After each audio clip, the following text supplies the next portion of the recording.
Amidst political flux after Sheikh Hasina's exit in Bangladesh, India is keeping a close eye on security and regional concerns. Because for India, the leaving of Sheikh Hasina marks a huge dilemma.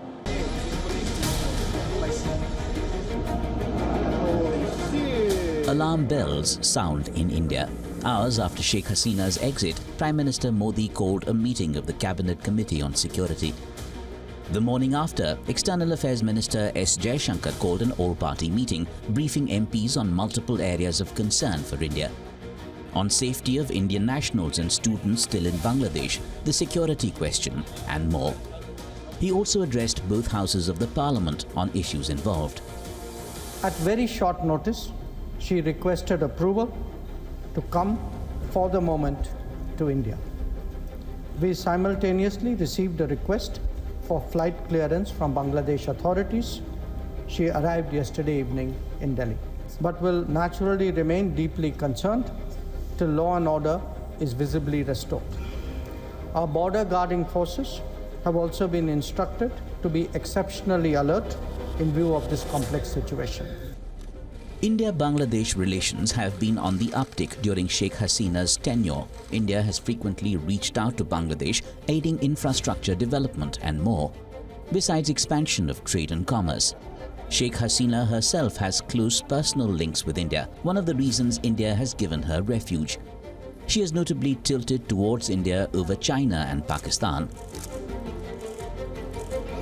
In the protests that led to Hasina's exit, there are strong concerns they went beyond a student movement and that deeper political motives were at work.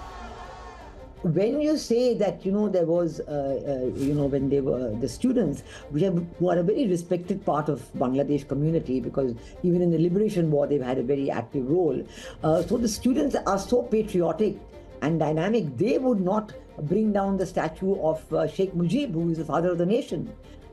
It's like the same position as Mahatma Gandhi ji in our country.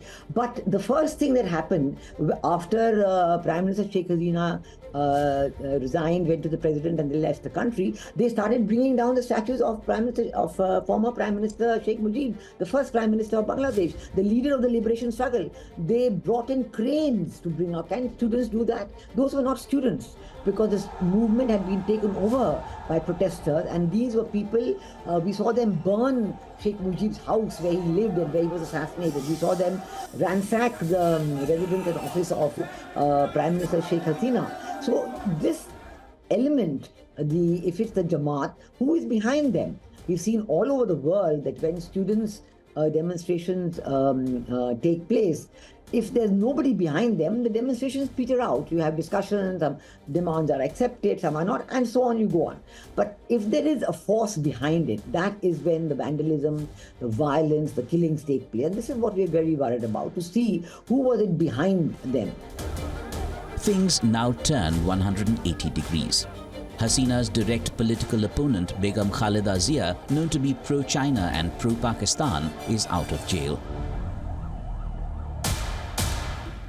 Muhammad Yunus, who will head an interim government, has said India's stand on the protests hurts. He warned of a spillover effect of tensions within Bangladesh outside. Bangladesh now poses an entirely new challenge for India.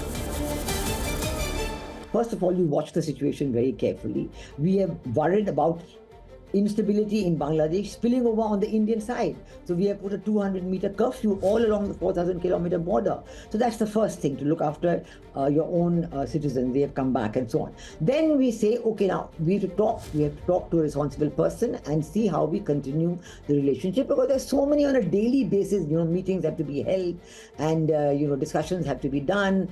Projects have to be continued. India and Bangladesh share an over 4,000-kilometer long, extremely porous border. There's a big population of Indian nationals living in Bangladesh, besides students from India studying in the country. The overlaps going back decades are hard to ignore. As Bangladesh reboots, there are decidedly big changes round the corner.